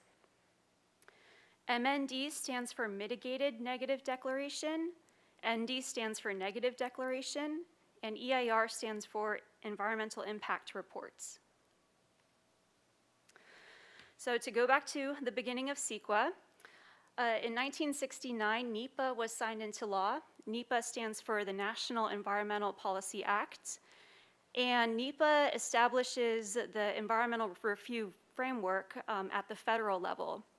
NEPA applies to federal projects, meaning projects that are conducted by federal agencies, projects on federal lands, and projects that use federal funding. So it's not very often that city staff come and have to do a NEPA review. A year later, CEQA was signed into law, and CEQA extends that environmental review model and applies it to state-level projects and local-level projects. California is one of 16 states that has this state-level and local-level review. The rest of them don't. And also, every few years, CEQA is amended, and while there has been some changes over years, the framework is largely the same as when it was adopted in 1970. There's two main purposes and intents for CEQA. The first is that decision makers must consider environmental effects of proposed projects before taking action to deny or approve a project. And decision makers should consider those effects in their decision making. And the second is to identify ways that environmental damage can be avoided or reduced by modifying a project. And if that is feasible to do, CEQA recommends that that's the version of the project that should ultimately be approved. There are 4 items that together comprise the rules of CEQA. The first is the statute. The statute is part of the Public Resources Code, and it consists of laws passed by the state legislature. The second part is the CEQA guidelines. And the CEQA guidelines are the implementing regulations adopted by the State Resources Agency.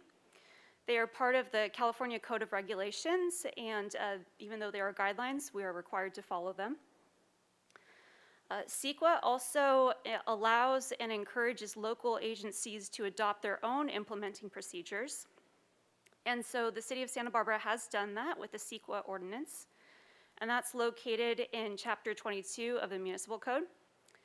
And that includes procedures for our local process, as well as additional information about types of projects that qualify as CEQA exemptions. And lastly is the courts. Landmark court cases continue to give us more information on how we should be interpreting the statute and guidelines. CEQA does give the lead agency some abilities. In particular, CEQA authorizes the city to require changes to a project to reduce significant impacts when that is feasible, to disapprove or deny a project because of its significant impacts.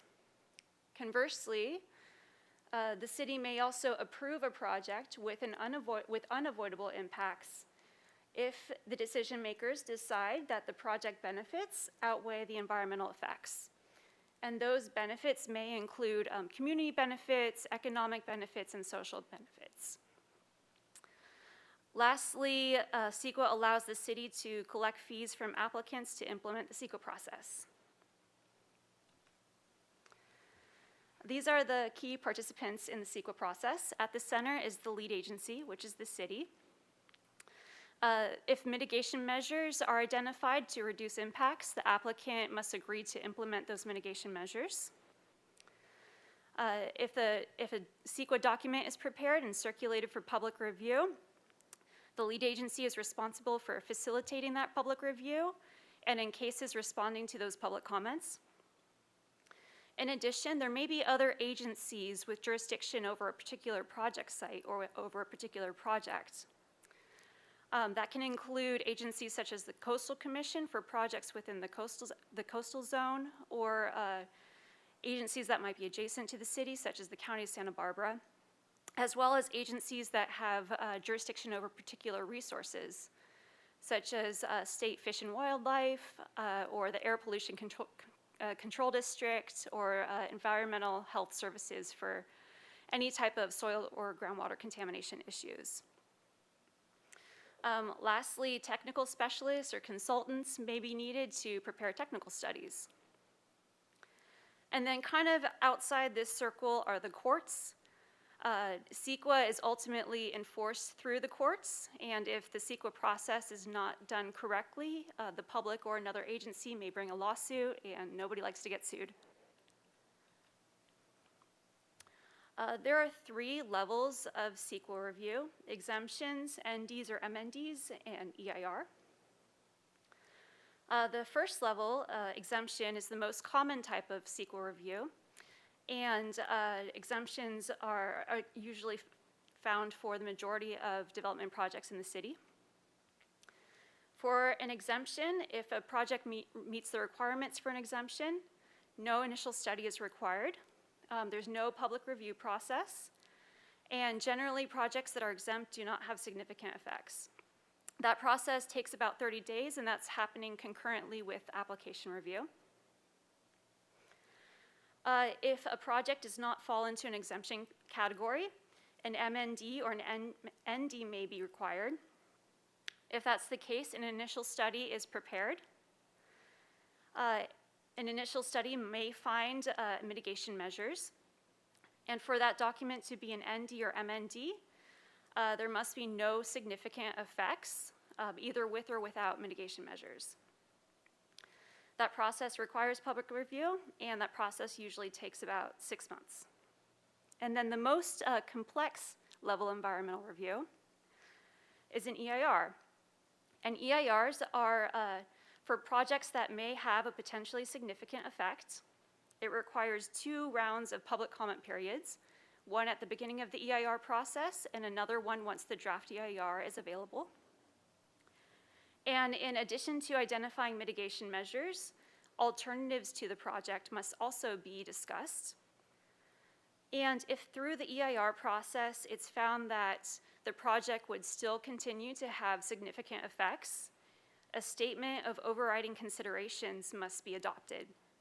And that means that decision makers must go on the record to explain why a project is being approved with significant effects. And that could be because of community benefits, economic or social benefits.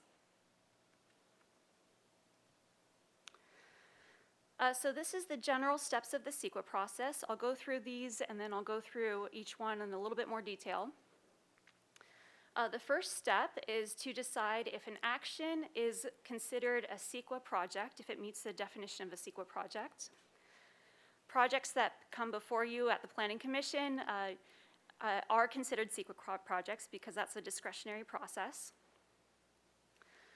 Once staff determine that CEQA applies, then staff look for exemptions. The next step is to determine if an exemption may apply to that process. If an exemption does apply, then the project gets to skip the next few steps and go to the project decision. If no exemptions apply to that project, then an initial study may be prepared.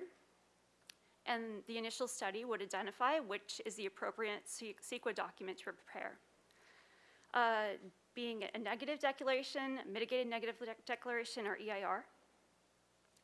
Once those documents are prepared and they've gone through public review, the decision maker needs to either adopt the ND or MND or certify an EIR before a project decision can be made, or before a project can be approved, rather. So at a high level, those are the steps in the CEQA process. Going back to step 1, in order for CEQA to apply to a project, it must result in a physical change to the environment. And that can be either a direct change. Oh, thank you. I mean, this is what we're hoping to avoid. We're hoping to essentially avoid a situation where a project is set on a path for approval, and then environmental impacts come to light. So a change in the physical environment, sometimes that's quite obvious, whether if it's a construction project and there's a project site.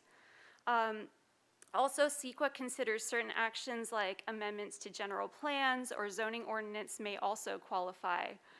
And this is because they may change the entitlement process, which indirectly could change the development that's allowed on the site. And the second thing that needs to happen for a CEQA project is for it to be a discretionary action, as opposed to a ministerial process or over-the-counter by right permit process. Once a staff determined that CEQA applies, or once a lead agency has determined that an activity is a project subject to CEQA, a lead agency shall determine whether the project is exempt from CEQA. On the surface, this might sound kind of like circular logic, but the idea is that if CEQA applies, there's at least a low barrier of environmental screening that needs to happen to ensure that a project qualifies for one of these exemptions. Why use exemptions? Exemptions save time and cost related to CEQA compliance and application processing, and also it minimizes redundant environmental review. The cons to exemptions is that there's minimal public engagement and there's less information provided to decision makers. And to go over the types of exemptions, there's ministerial, which are by right permits. This is not technically an exemption, but a situation where CEQA just doesn't apply. And there's statutory exemptions. These are types of projects that are exempted by state legislature, and it's regardless of whether or not a project would have an impact. A common type of project that qualifies for a statutory exemption is an emergency project, where it's determined that the public health and safety implications of that project and where time is of the essence, that exceeds the potential for environmental damage. Another type of exemption is tiering. This is essentially piggybacking off of another CEQA document that was previously prepared. For example, if the general plan EIR, if a project is found to be consistent with that general plan EIR and captured in the scope of the previous analysis, staff can say, well, that analysis captured this project and no further analysis is required. And the main exemption that staff use for development projects are categorical exemptions. And these are types of exemptions in the guidelines that are determined to be exempt because they typically do not have significant impacts. Just to quickly go through the very common ones that staff use in the city of Santa Barbara are for existing facilities or minor alterations, and that includes minor interior or exterior alterations and additions, utility repairs, demolition, replacement signs, repairs and maintenance for streets and pedestrian facilities, addition to outdoor eating facilities, and restoration or minor repairs of historic resources that meet in the Secretary of Interior's guidelines. And these examples are listed in both the state guidelines as well as the city's local CEQA ordinance.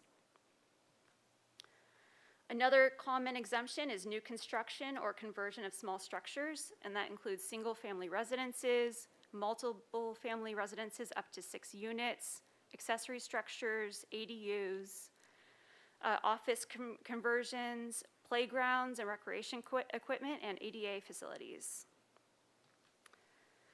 And the third type of exemption that's common is called the infill development exemption. And for a project to fall into this category, it must meet certain requirements. It must be consistent with existing zoning and land use. The project size must be less than 5 acres. The project must already be served by utilities and public services. It must not have habitat value for endangered or threatened species. And there must not be significant impacts to air, noise, VMT, or water quality. There are some exceptions to using categorical exemptions. And during the application process, staff screen for these exceptions. And these exceptions are listed in the CEQA guidelines, section 15300.2. One of them is location or unusual circumstances. That a project must not, that the location or any unusual circumstances about the site must not result in a significant impact. It's kind of a broad question, but examples of that might be ESHA, or if there's a creek on site, or if the project is located in an archaeological sensitivity zone, then staff would ensure that that those resources wouldn't be impacted by the project in order to apply that exemption. The second category is hazardous waste sites. The project can't be located on a hazardous waste site in order to use one of these exemptions. And GeoTracker is a state website that staff use to check to make sure that none of these sites are located where the project site is. And the third category is historical resources. Historical resources also includes archaeological resources in CEQA. And in order to use an exemption, a project can't result in a significant impact to a historical or archaeological resource. As part of the application review process, city staff review for those exceptions, and the city contains a large database of GIS information about various conditions in the city. And as part of the process, we produce what's called a master environmental assessment report. This is done for every development project, and this is an example of one. For this one, I pulled it for De La Guerra Plaza and City Hall. And these are some excerpts of the pages. This is meant to be just so you can see what it looks like. But it screens for things like if it's in a visual design district, if there's any known biological resources on the site, if there's any flood hazards or shoreline hazards, if there's archaeological sensitivity zones, if there's any geological issues. And all this information is on the city website. There's a mapping portal, and anyone can go on to the mapping portal and put in their home address and see what kind of conditions pop up for their house. I've done it myself. Here's another screenshot. Here's De La Guerra Plaza. This one in particular is showing historical resources, structures of merit and landmarks, I believe, and also creek resources. And these are the types of things that we screen for during our development review. And if these conditions are found on the site, these conditions are typically addressed in the development application review letters or ACL letters, so that the applicant has a chance to ensure that they're managing or addressing these issues so that an exemption can be applied. In cases where a project does not fall into an exemption category, then an initial study needs to be prepared. An initial study is located in the CEQA guidelines, Appendix G, and there's a number of resources that need to be analyzed in detail. And the resources are listed on the screen. That includes aesthetics, biological resources, geology and soils, hydrology, noise, recreation, utilities and service systems, agricultural resources, cultural resources, greenhouse gas emissions, land use and planning, population and housing, transportation, wildfire, air quality, energy, hazards and hazardous materials, mineral resources, public services and tribal resources, and also mandatory findings of significance. It's an extensive list. And on the screen is an excerpt of the air quality section. For each one of these resources is a list of questions that can be quite technical in nature. And CEQA guidelines recommend that we do a number of things to answer these questions. The initial study needs to describe the existing conditions, and then describe the project's effect on those conditions. And that analysis needs to be supported by substantial evidence, which includes facts, reasonable assumptions. And based on that change, staff need to determine the level of impact. And that level of impact may be potentially significant, less than significant with mitigation incorporated, less than significant or no impact. And then lastly, staff would identify if there are any measures available that would lessen that impact to a less than significant level. So what is a significant impact? A significant impact is considered a substantial or potentially substantial adverse change in any of the physical conditions with the area affected by a project, including land, air, water, minerals, flora, fauna, ambient noise, and objects of historic or aesthetic significance. Particularly social or economic change is not considered a significant impact on the environment. So that means someone saying that a project will impact their property values is not considered a significant impact in CEQA. Environmental analysis needs to be supported by substantial evidence. So that includes facts, reasonable assumptions based on facts. So going back to the air quality example, that might include an air quality model where there's assumptions that go into that model about how much a project may generate. And also expert opinions based on facts. It does not include speculation, unsubstantiated opinion, or erroneous or inaccurate information. And also, CEQA documents must also meet the fair argument standard, meaning that there needs to be substantial evidence of a potentially significant impact, and that evidence doesn't necessarily need to be absolute, but it needs to be a reasonable argument that there may potentially be an impact, and that would trigger an EIR or even an MND or mitigation measures. And this applies even when experts may disagree. And in the case that experts disagree or there is a disagreement, the more conservative analysis would prevail. Mitigation measures. If there are significant or potentially significant impacts identified, mitigation measures are required. And the mitigation measures must be feasible, enforceable, and they must be included for public review in either an MND or an EIR. Also noted that mitigation measures cannot be required for impacts that are less than significant, but may be conditions of approval.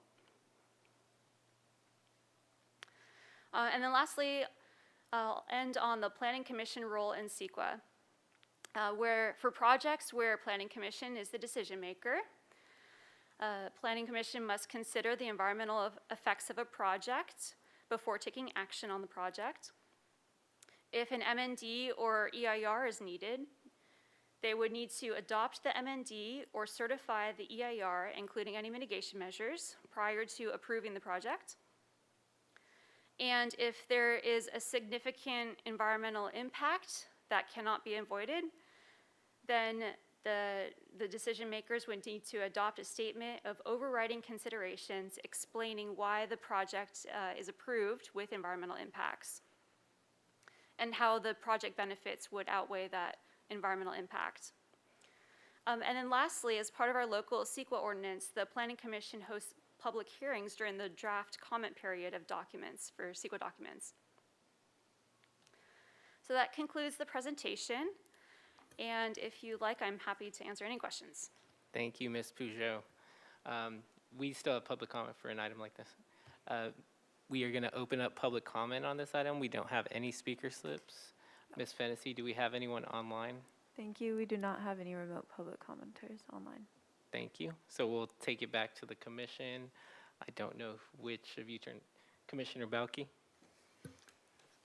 Almost beat her that time. Questions I have are first off, thank you for your presentation and very thorough and good to get a refresher course, honestly, on CEQA.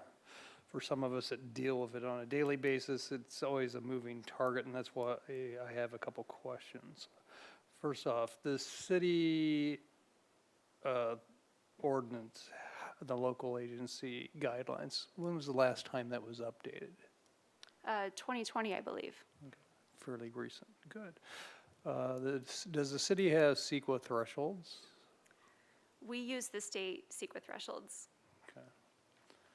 And since our friends in Sacramento love to play with CEQA, could you give us some updates of any new statutory exemptions that have come up in the last year or so? That's the area that I honestly can't keep up. So if you do this daily, so you may be able to tell us some new ones. I don't know if there's been any new statutory exemptions. The biggest news is that starting in 2022, that CEQA documents need to be available on the city website or local agency website. We've been doing that. And with our new website, they're up front and center. And I think the biggest changes happened as part of the VMT, SB 743, guidelines that came out in they came into effect in 2020. And those ones are the guidelines surrounding VMT. I think also as part of that, and it's come up before, is that aesthetic impacts. Aesthetic impacts are part of the statute and part of 21099. Basically that infill projects that are considered residential or employment centers cannot have a significant aesthetic impact. And so that still gives the agency to work out those types of issues through design boards and design guidelines, but it is not meant to be a CEQA issue. Okay, that was like one of them I sort of heard about but didn't know anything about. Okay, so, well, thank you for that. Those are the only questions I have, Mr. Chair. Thank you, Commissioner Belke. Commissioner Wiscombe? Thank you, Mr. Chair. I really just have one question. Thank you, Ms. Peugeot. That was a great presentation, and I learned a lot from it. It was very well organized. And I'm wondering, this wasn't my question, but would you be able to share your slideshow with the planning commissioners? Yes, definitely. Okay, thank you. I really appreciate that. My question is that CEQA is sometimes used, you mentioned what the uses are for CEQA, and it's sometimes used to delay projects. And I was just curious if you can comment in your experience on how often that happens, and are there remedies in place for this, or are they in the works for people that really want to use CEQA to just send the project down the road, you know, to infinity? Unfortunately, that does happen.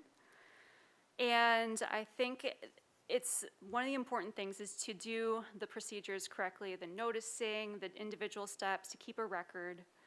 And so that if someone does try to challenge the CEQA process, that we are prepared to show that we've done the process correctly. There are various ways that opponents do that. And that does weigh into our decision in selecting what type of CEQA review is the most appropriate. If we know that a project is getting a lot of controversy and there's a lot of opposition, then that might be a reason to select a more conservative CEQA review. A more conservative CEQA review that may be more defensible to legal challenge. So when you say more conservative, you mean like an EIR? Right. Okay, yeah. I didn't mean to interrupt you, I'm just, No, that's right, yes. okay.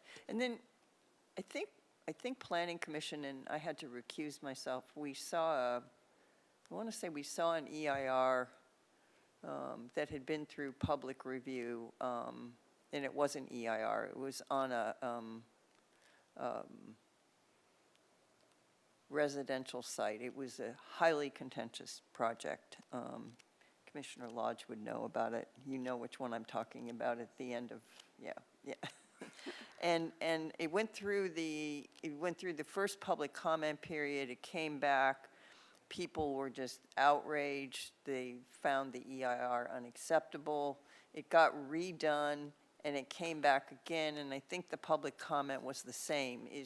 Can this happen, that there's more than 2 public review comment periods during an EIR if it's just not acceptable and doesn't address mitigation measures appropriately? That can happen, and it goes back to the fair argument and substantial evidence standards. If there is a reason that is presented through a public comment period that the EIR didn't adequately address a certain impact, or that the mitigation measures aren't adequate, and that there's evidence put forward that they're inadequate, then the EIR would need to be recirculated for another. It would need to be remedied, and that would need to go into the record, and then it would need to be recirculated for another public review. But in a case where a project does have a significant impact, there is a path forward for project approval, and that's through the statement of overriding considerations. And so that means we're going on the record to approve this significant impact. We understand it, we understand the damage and the risks. However, we are choosing to approve it because we feel that the project benefits outweigh that. So that is a path that is available if a project does have significant impacts. Okay, thank you for that. And again, thank you for the presentation. It was great. That's all I have, Mr. Chair. Thank you. Thank you. Do we have any other questions? Vice Chair Bonderson, any questions for Ms. Peugeot? Not a question. I just wanted to say thank you for this training. I'm a big fan of refreshers, and I use CEQA frequently as well, but there's always something new to learn, and this was very, very, quite exciting. I really appreciated it, and I look forward to more trainings. All right, that leaves me. Thank you for your presentation. I particularly enjoyed the cartoons. Those are great to break up the really good information we got. I was wondering, is there, when the state creates these exemptions, is there a kind of threshold or is there a requirement for them to justify them? Because I know that there are some exemptions that are kind of silly in my opinion, like sports arenas and things that obviously have impacts that probably deserve an EIR. Is there a threshold or a justification that's needed? Chair Suedo, not necessarily a threshold, but the state legislators do vote on it. So I think it does have to pass a vote in some way. But they don't have to justify why they would say like a sports arena in, I don't know, Sacramento for just an example, is exempt. I don't know if Ms. Ostringer would have any more information on that. I'm not No? sure. Okay, I was just wondering. Okay, yeah, that was my only. I'd learned a lot, so thank you so much. This was really informative, and I don't know if we could maybe do this on a more regular basis if when we get new commissioners to kind of have a refresher. I think that'd be fantastic. Commissioner Balke?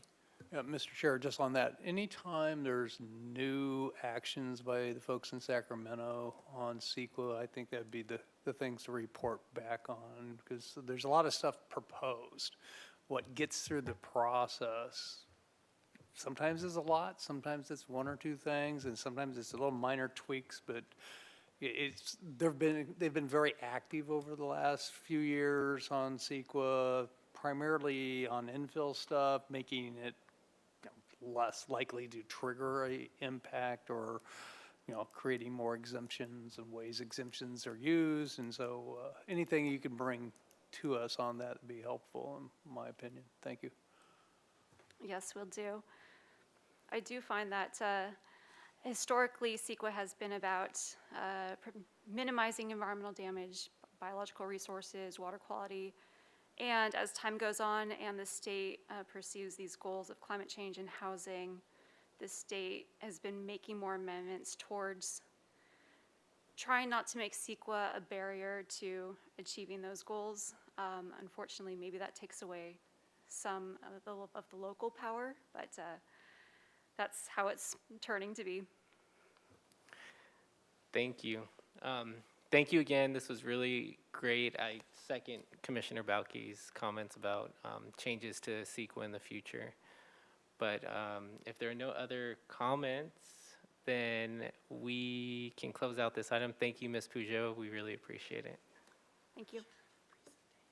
And please share the presentation when you get a chance. So we'll close out that item, and we will move on to the administrative agenda. And we will have our committee and liaison reports. Do we have any committee and liaison reports? I would see- love to jump in if no Yep. one's ahead of me in line. Okay. I don't have the luxury of turning on a light. Thank you.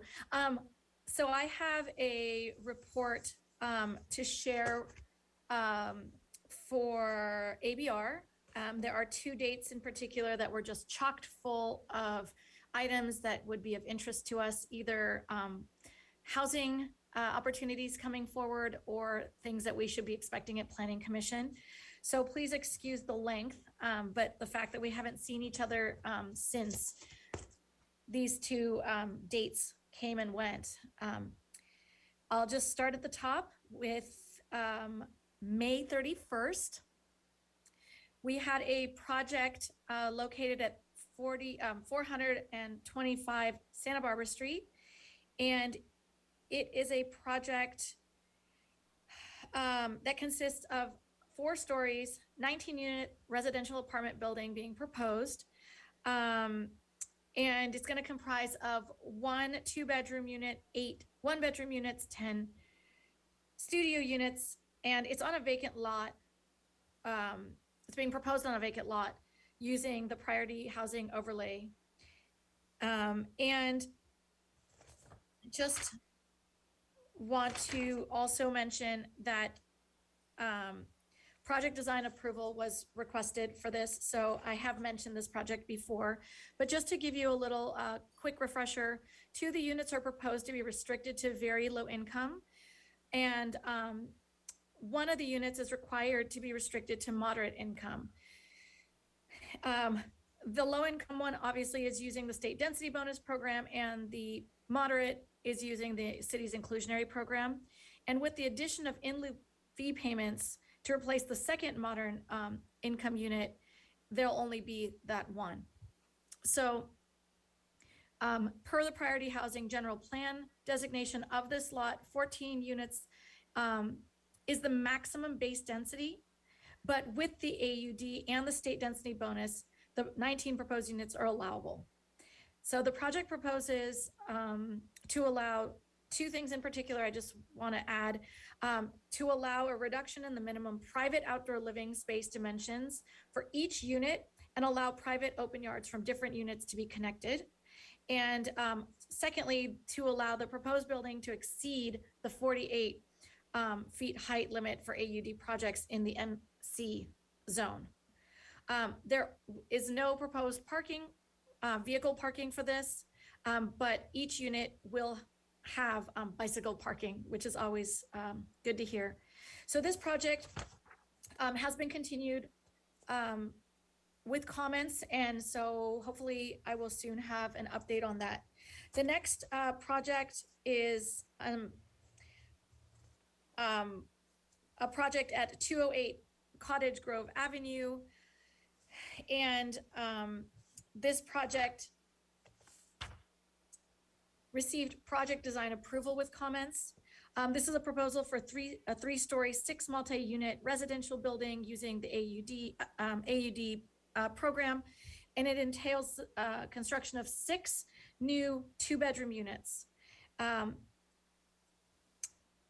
using the high density residential in the priority housing overlay. The next item is also on May 31st. It's a new item. It came in for concept review. It's at 15 South Hope Avenue, and it was a proposal to convert a small commercial cafe to an amenity space for residents and convert the commercial parking to residential parking, convert some of the units from 1-bedrooms to 2-bedroom units and the 1-bedrooms to studios, as well as converting an open deck area to another 1-bedroom unit. So really using all opportunities on the site to add housing. The overall number of rental units, it will increase from the original approved 46 units up to 47 units. And just so you know, it remains within the 49 units as allowed under the AUD program. There's also a total of 47 parking spots provided for this project, so 1 per unit. We don't see that very often. That was continued indefinitely, of course, because it came in for concept review. The last item from this date is a follow-up that we aren't necessarily going to see here at Planning Commission, but might be of interest to you or to the viewers. It is a continued item that's returned again for concept review for the Chick-fil-A located at 3707 State Street. I know that that's of interest to a lot of people, so I just wanted to mention that the proposal is to convert the existing 1-lane drive-through to a new 2-lane drive-through for the existing service window. So they are obviously looking for solutions to get cars off the main road. This project was continued. Let me just make sure that is accurate. Yes, and it was continued, so we will be seeing it again. The second date that I have to share with you has three more items quickly, and I will start with 8 Ocean View Avenue. This is a project that returns for project design approval.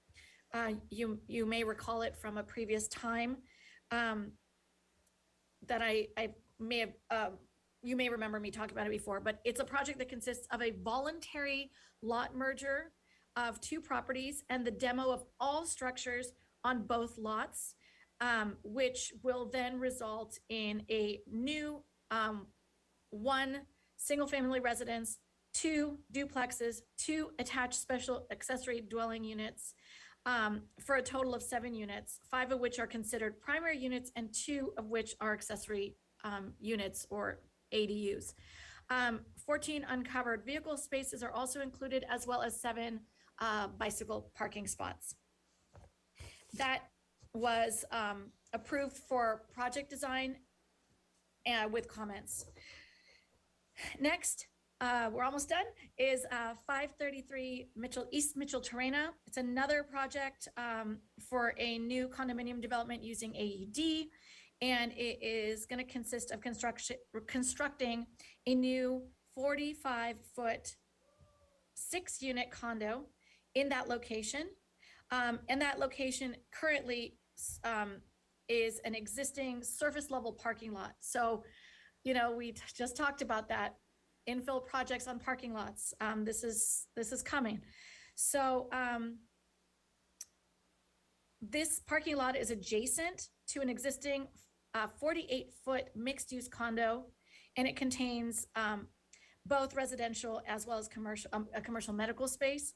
So the new proposal that will be next to it in that empty parking lot will result in 8 new residential condominium units. Excuse me, I said that wrong. 6 of which are new, 2 are existing. So of a total of 8. And then it also proposes 47 parking spaces between a reconfigured surface parking lot and a new parking garage with parking lifts. We will see this project. It is going to come to the Planning Commission, and we will need to consider a tentative subdivision map as well as a front setback, an interior setback, and an open yard modification for the proposed development. So get ready, it's coming. And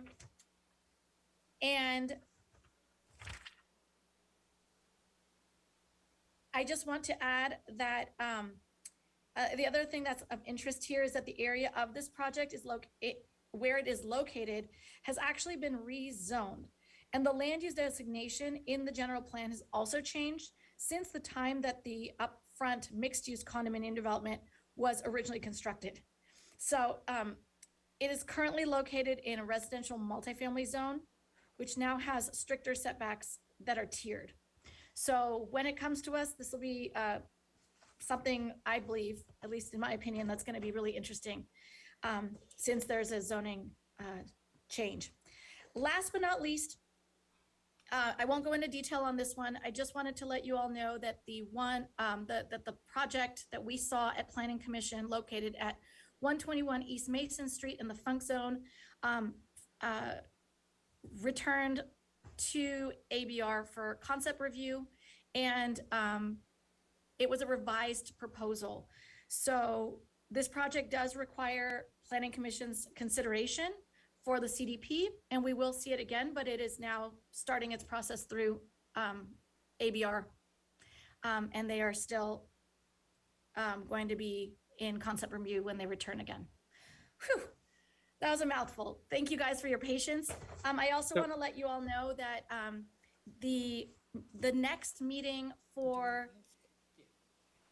the State Street Advisory Committee will be scheduled in August, and I will let you all know what the confirmed final schedule is at our next meeting when that is set and everything is in order. So if anyone is interested, it will be in August, so get ready. All right, thank you guys. Thank you. Appreciate the time and the patience. That was a lot. Thank you, Vice Chair Bonderson. One question, Sure. for the 121 East Mason Street, what was the date of that meeting? Oh, this was June 13th. June 13th Yes, just last week. Commissioner Escobedo. or July? I'm sorry. Excuse me. Yes, you're right. It's June 13th, and it was continued to July 11th for full board meeting due to an error with the installed story poles. I don't have an update on that meeting yet. I can Thank you. update Miss- you on that. Ms. The DeBus? Oh, thank July, you. Excuse me, the July 11th meeting was canceled, so this item has been continued to July 25th. Okay. Thank Thank you you. for adding that. I didn't have any information on that meeting, so now I understand why. Thank you, Vice Chair Bonderson. Commissioner Thank Lodge? you.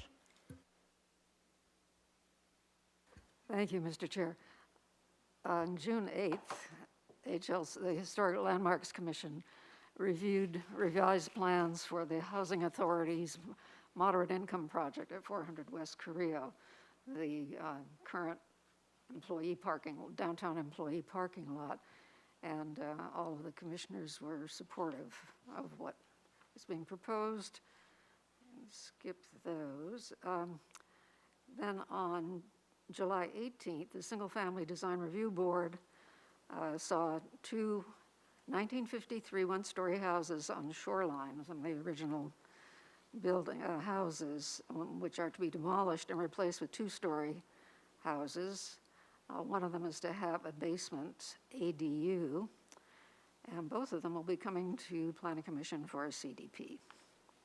And that's it. Thank you. Thank you, Commissioner Lodge. Other committee or liaison reports? I'm not seeing any. I do have one for downtown parking. It was last Thursday's meeting, and I have various notes, so I'll kind of just run through them. It looks like for the State Street master plan that a consultant is in the final stages. They're in the final stages of negotiations with the consultant.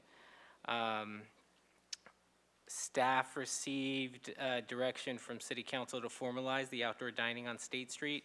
Currently working with the City Council Ad Hoc Committee and businesses to turn the guidelines into standards into the future. Also working on hopefully making the parklets portable to allow parades down State Street. The cost is the city's also looking to get a full cost recovery with perhaps a bit of profit on permits for parklets in the future. All of this working with business owners and stakeholders on State Street.